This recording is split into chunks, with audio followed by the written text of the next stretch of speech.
Hi, and welcome to what a manager needs to know about emotional labor. I am now exercising emotional labor, and the reason is that it should not be obvious to you that I am thinking about the fact that the Apple stock has been in steady decline for the past couple of months.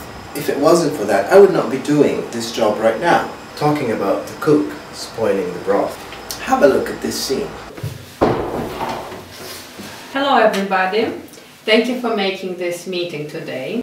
We need to finish this meeting before 5:30 as I need to pick up my daughter. And thank you for those who were flying in today. The meeting was supposed to start 1 hour ago, but you were late. Thank you very much. I'm very important, I know. On behalf of the Paris team, I would like to say thank you for the work you have done so far. This is so pointless and already a waste of time. And the work was really poor anyway. But I'm using the technique I learned during my MBA. Thank you also on behalf of head office. Did that sound confident enough? I think my voice was low and deep. And we are looking over the project as well. Must keep smiling and be presentable. Let's get started here. Great. Let's start with Zain. Can you go through the agenda, please? As you can see, a very important aspect of emotional labor is self-control. Like right now, the stock is down 8% today and counting. If you have been at a big family gathering, such as a Thanksgiving dinner, you will be very familiar with self-control.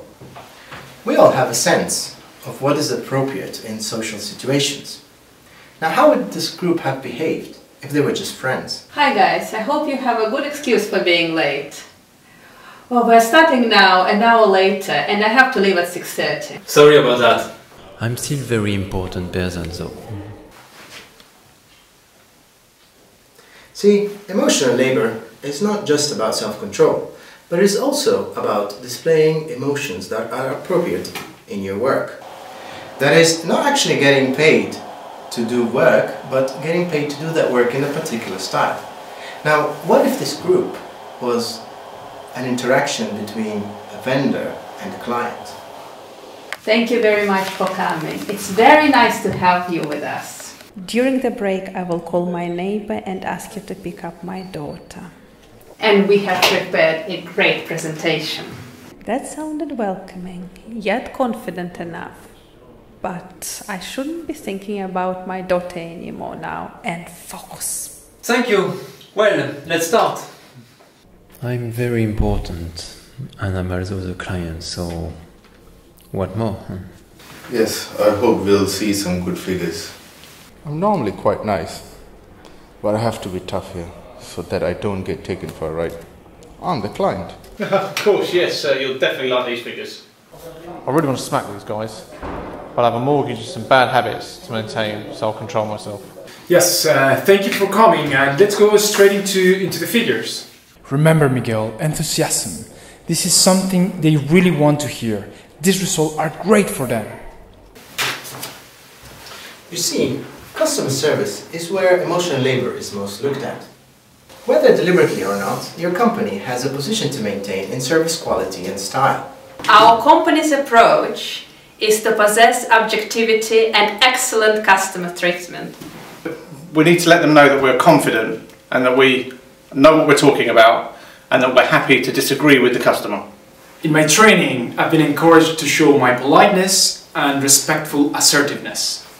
Look at this ad and think about the expectations that are being created for the customer and for those who are going to treat these customers.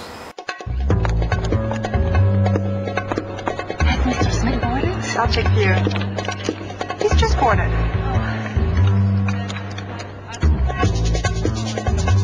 Okay, go, go, go!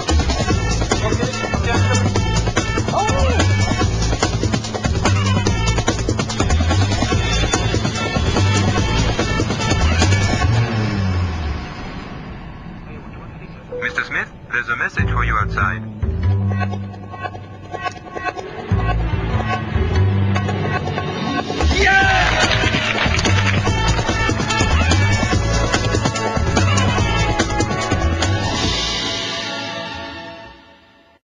think you get the idea. So how do you control your emotional display? Well, according to researchers like Ashford and Humphrey, you have a choice between two types of acting. Surface acting is based on gestures and not necessarily heartfelt. And deep acting, it involves evoking the necessary emotions. Now, how much are people aware of their emotional labor? We conducted a short survey based on the Frankfurt Emotion Work Scales. We asked client-facing people from different backgrounds 5 closed questions each so that they could tell us how much they used surface or deep acting. We found that 96% of them recognized that they frequently engaged in emotional labor. 56% perceived their role as involving deep acting. We associated showing empathy as engaging in deep acting, and displaying emotions that do not agree with true feelings as surface acting. Running a regression analysis of the 2 questions, we found that there is a disconnect between their perception of the emotional labor involved in their role and their actual behavior towards clients. For example, more than 50% perceived their role as involving deep acting, but often expressed emotions that do not agree with their true feelings. 20% of the population always displayed emotions that do not agree with their true feelings. This disconnect increases the risk of emotional exhaustion and stress, and shows that line managers need to be more aware of emotional labor, so that they can improve the well-being of their employees and their customers' experience. Now, check out this sensitive and caring bailiff.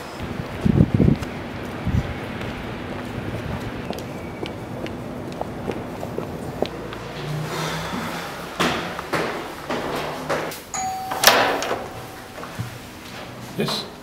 Hi, good morning. I'm here to see John, please. Who's Austin? I'm actually the bailiff. Here to repossess your car. Sir, I've got some... Repossess my car? I've got some documents here, sir. If you want to, would you like to have a look? Don't want to look at it. Why are you repossessing my car? If the customer is being difficult, lower the tone of your voice and stand firm. I'm quite sure the bank has given me a name here. I'm quite sure it's right. Actually, it's because you've not actually made a payment over the last 3 months. I think you find you've got your facts wrong there. First rule is, you must be in control. Be assertive. I think it's just that the banks have quite clearly indicated that you've not made your payments. I advise that you double check that and then... Alright, yeah, I'll have a look at it.